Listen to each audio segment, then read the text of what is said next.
Hi,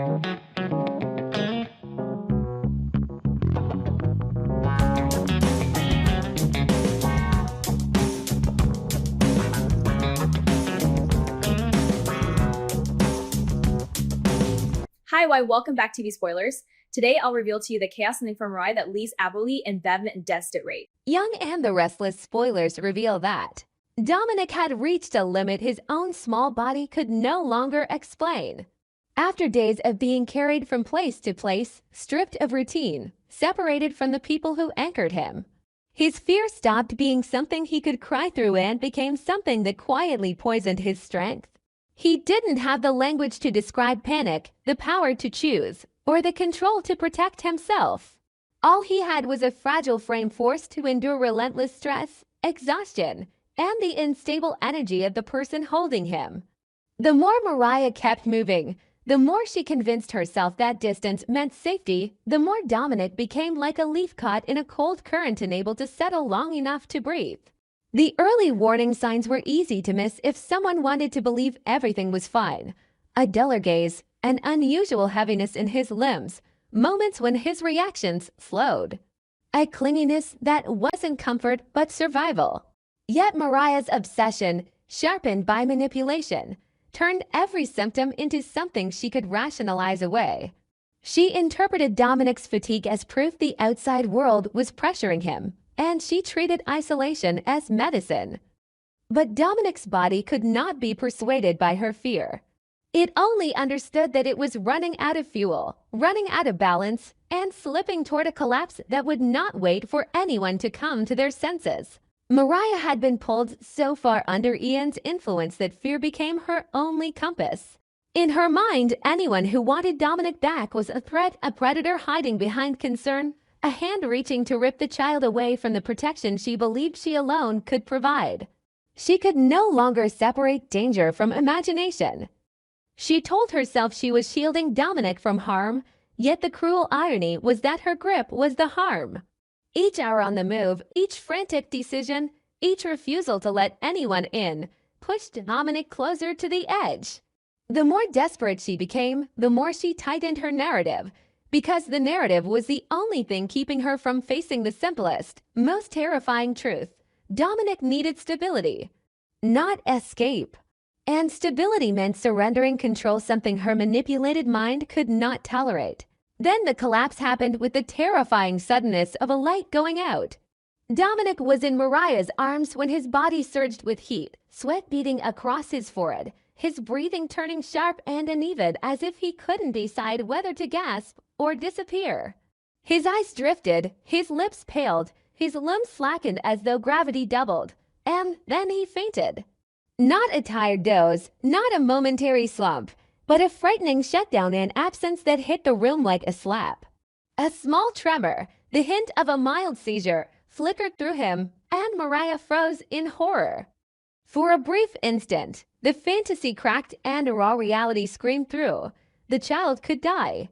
That realization didn't bring clarity so much as it unleashed a new kind of panic, because if Dominic died, her entire story about saving him would collapse, and she would be forced to face herself as the storm rather than the shelter.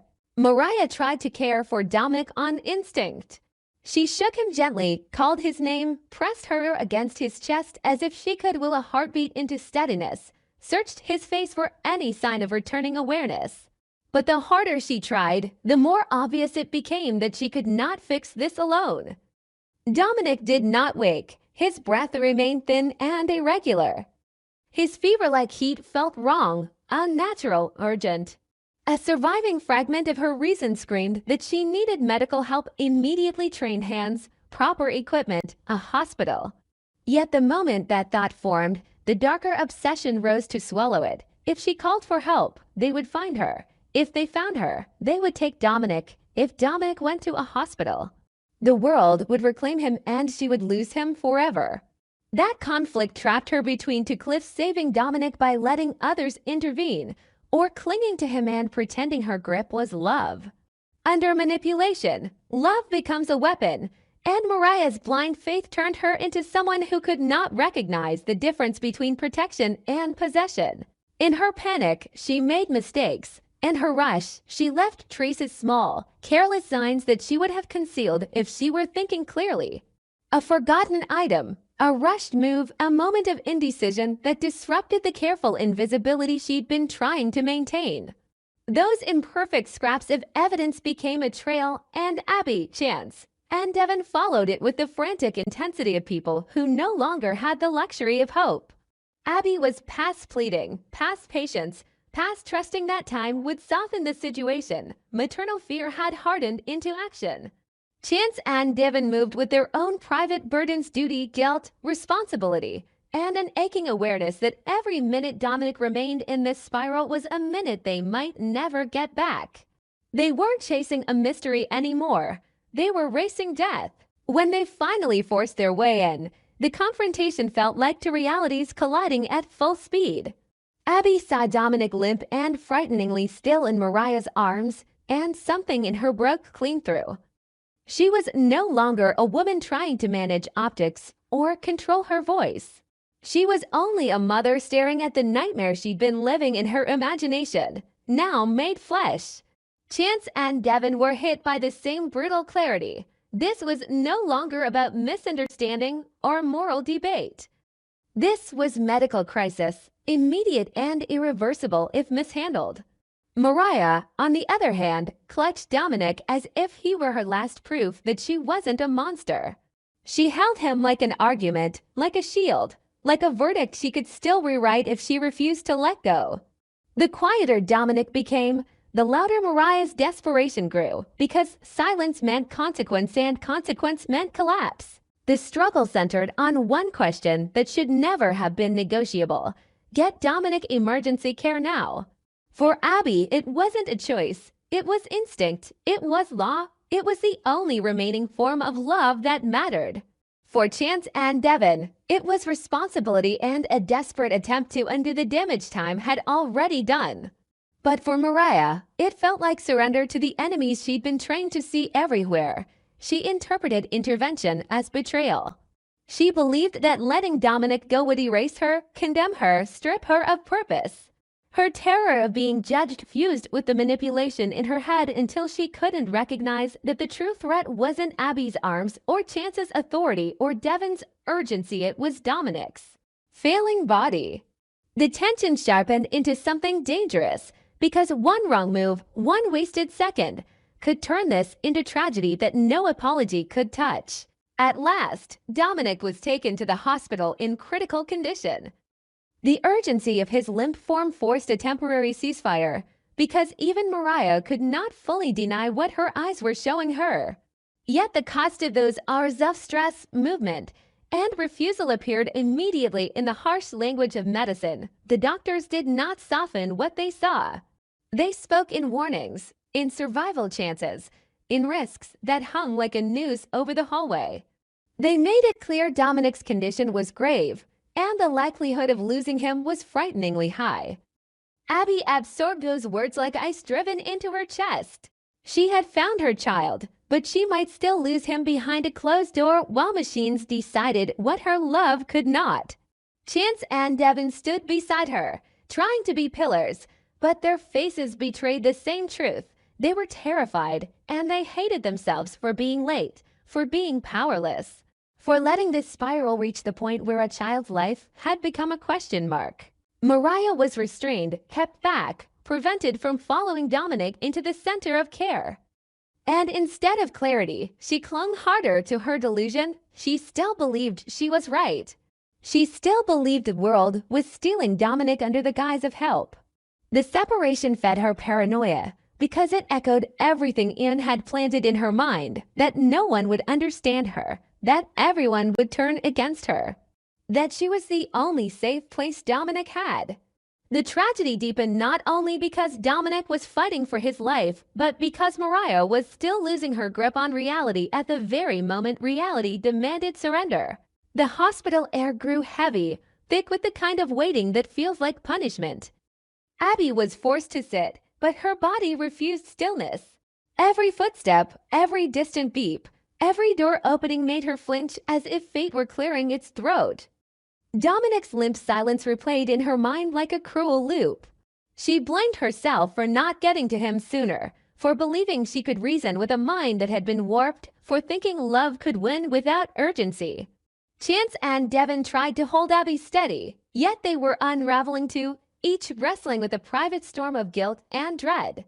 They all understood something that made the fear even sharper. This wouldn't end in the end. If Dominic lived, there would be psychological wreckage, legal fallout, shattered trust that would take years to rebuild if it could be rebuilt at all. And if Dominic didn't live, the wound would become permanent, a lifelong sentence carried inside their bodies. Worse still, the true engine behind Mariah's spiraling shadow had not been fully confronted. Mariah's mind was still vulnerable, and Dominic lay behind a door where life could change in a single minute. Then the emergency room doors shifted, and the corridor tightened around them. A doctor stepped out, face serious, a chart in hand, eyes landing directly on Abby, Chance, and Devon as if the next sentence would redraw their entire future. Abby's heart seemed to stop, her lungs forgetting how to work.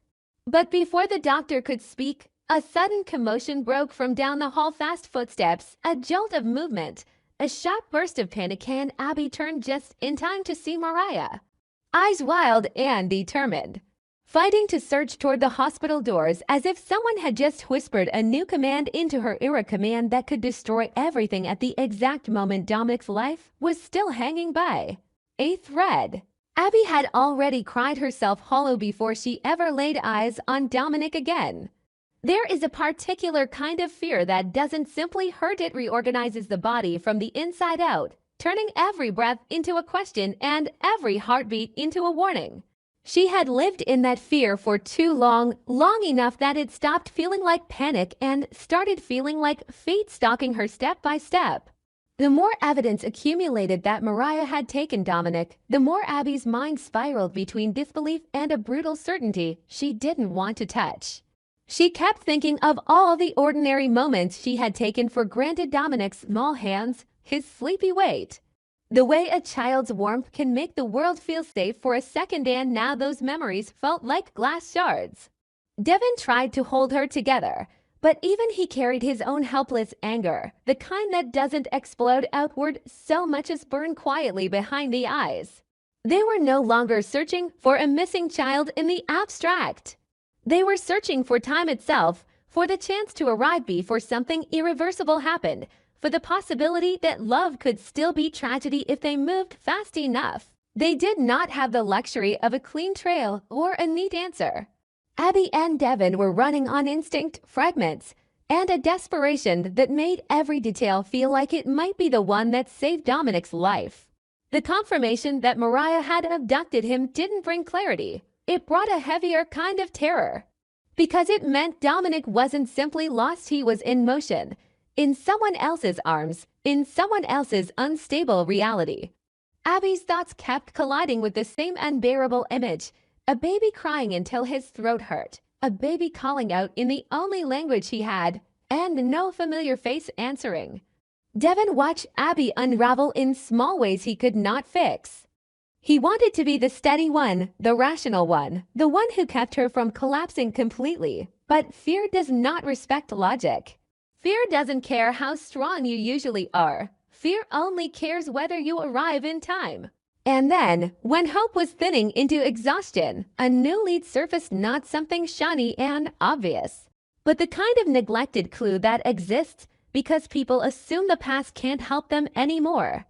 An old security camera feed, grainy and forgotten, gave them a direction that felt both cruel and miraculous. It wasn't a full confession of where Dominic was. It was a suggestion, a shape, a timing, a hint of movement that didn't belong.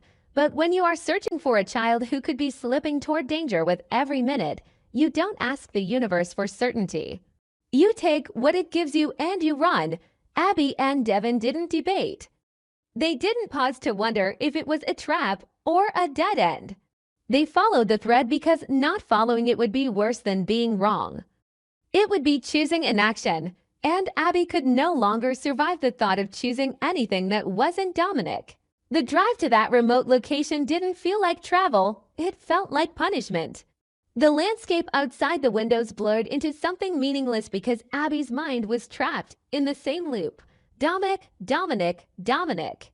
Devin kept his eyes forward, jaw clenched, hands tied on the wheel, because he understood that if he let himself imagine the worst, he might lose control. They were both carrying dread in different shapes. Abby's dread was loud, raw, spilling out as sobs she couldn't fully contain. Devin's dread was quieter, heavier, sitting in his chest like a stone that made it hard to breathe.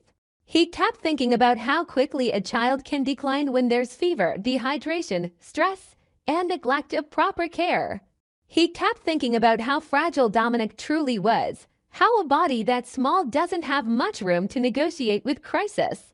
And he kept thinking about Mariah, how someone who once would have protected Dominic could now be the reason Dominic was slipping away.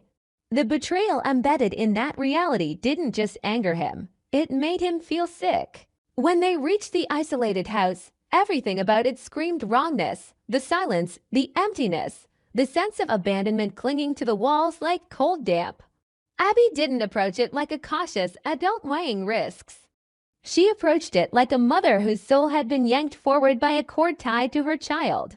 Devin followed, his own adrenaline rising, his senses sharpening in that way they do when your body knows before your brain does that you're about to face something that could shatter you. The door gave way too easily, as if the house itself was tired of holding secrets. And in that first breath inside, Abby's fear became reality. Dominic was there, and Dominic was not okay. He was burning with fever, his skin too hot, his breathing too thin, his small body frighteningly still. Whether he had fainted from exhaustion or slipped into a dangerous feverish haze, the result was the same. He was beyond wait and see. He was beyond comforting words and gentle rocking. He needed medical help now.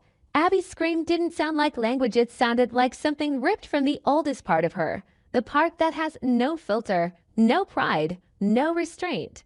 She dropped to him, gathering him up as if sheer force of love could pull him back to safety. Her hands trembled so hard she struggled to assess anything properly, but she didn't need a thermometer to know he was burning. She didn't need a doctor's diagnosis to know he was in danger. Dominic's weakness spoke louder than any explanation could. Devin reacted faster, because panic in him took the shape of action. He scanned Dominic's face, checked the rise and fall of his chest, tried to read the signs with a clarity Abby couldn't access in that moment. Abby was drowning in the terror of touch, feeling how limp Dominic was, how heavy he seemed for someone so small, how the heat radiating from him felt unnatural. The reunion was not a celebration. It was a collision. It was the moment you find what you've been praying for, only to realize you may have found it a second too late. Abby kissed Dominic's forehead and immediately flinched from the temperature, her eyes filling again, her mind cracking under the weight of one question she couldn't stop repeating. How long has he been like this? How long has he been suffering? How many times did he cry before his body stopped having the strength? Devin called for emergency help without hesitation, his voice tight and controlled in the way people sound when they are forcing themselves not to fall apart. He gave the location, demanded urgency, and then turned back to Dominic because nothing mattered except keeping the child alive until help arrived.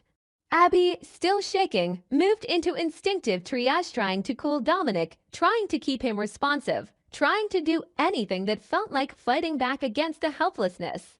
She wasn't thinking in steps or protocols. She was thinking in prayers and desperation.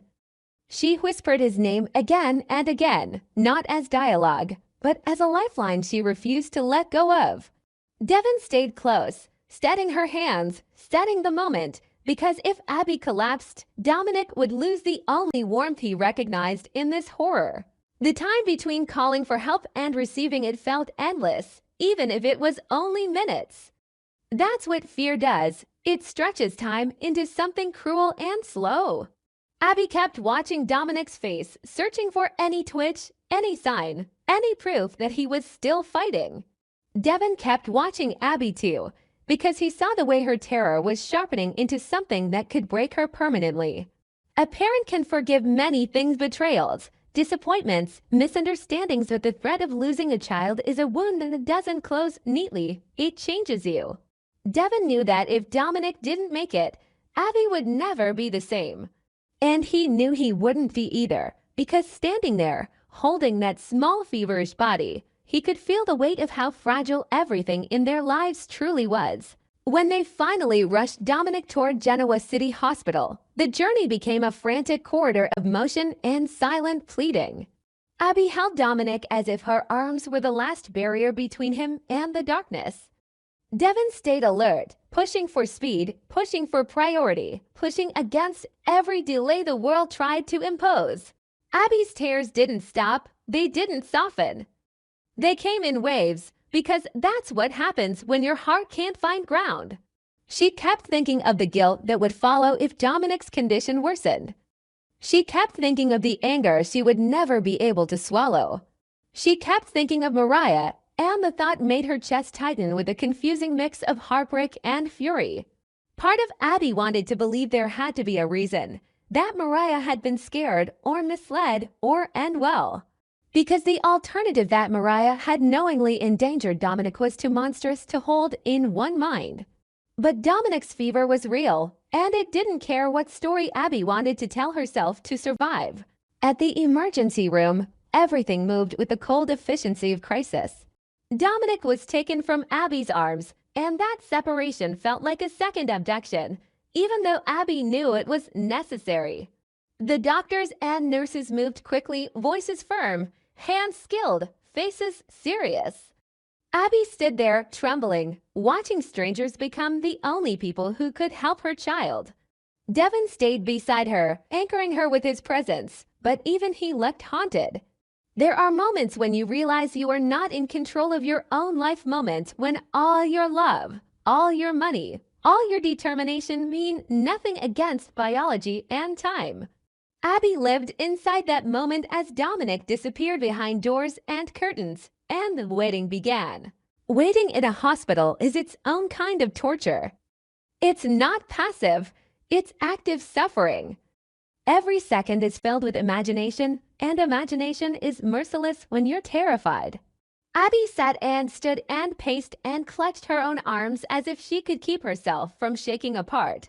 Devin tried to speak to her without using words, tried to offer calm through proximity, through steady breathing, through the way he kept his eyes trained on the doors. The reunion had brought Dominic back into their sight, but it had not brought certainty. Dominic was still weak. He was still at risk. The fear had simply shifted locations from an unknown somewhere in the world to a brightly lit hallway where Abby could hear the beeping of machines and still feel utterly powerless. And beneath all of it was the storm of meaning they could not ignore. The fact that Dominic's suffering wasn't caused by random illness alone, but by the chaos of being taken, moved, and denied proper care. Abby could feel her grief transforming into a vow. Not the calm, noble kind, but the fierce kind that rises when a mother realizes someone has trespassed into the sacred space of her child's safety.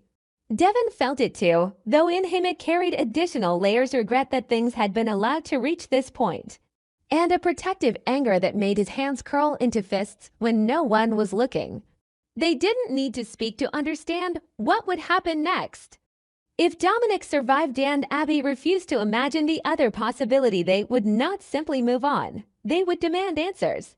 They would find Mariah. They would uncover what had driven her to this point. What had twisted her judgment? What had turned love into danger?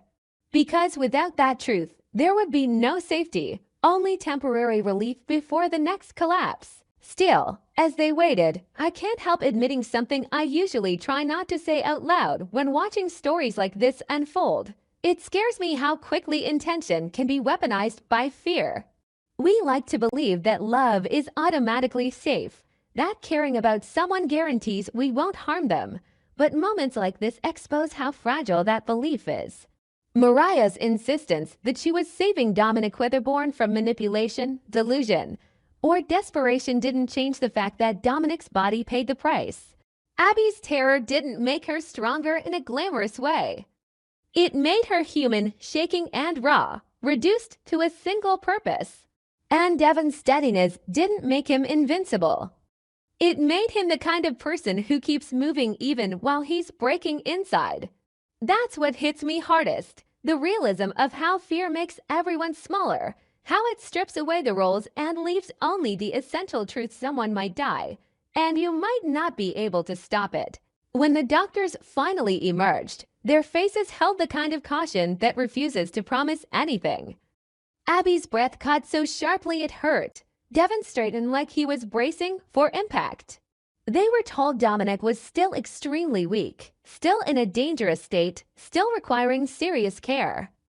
It wasn't a clean victory. It was a fragile pause in the worst possibility. Abby cried again, not with relief, not fully, but with that trembling gratitude that is always haunted by what could have been. Devin's eyes glistened before he looked away, as if he couldn't afford to let emotion flood him yet. And in that fragile, uncertain moment, they made their vow without needing speeches. They would find Mariah, and they would force the truth into the light. Because whatever had driven this nightmare had not finished taking what it wanted. The hallway lights stayed too bright, the air stayed too cold, and Dominic's life still hung in a balance that could tip with one complication, one hidden detail, one more mistake. Abby kept staring at the closed doors as if her gaze could protect her child through walls. Devin stood beside her like a guard who knew the danger wasn't only medical, it was human, it was psychological, it was still out there. And as I picture Abby gripping that edge of hope so tightly her hands must ache, I can feel a familiar dread rising in my own chest. Because this is the kind of storyline that never ends with a simple rescue.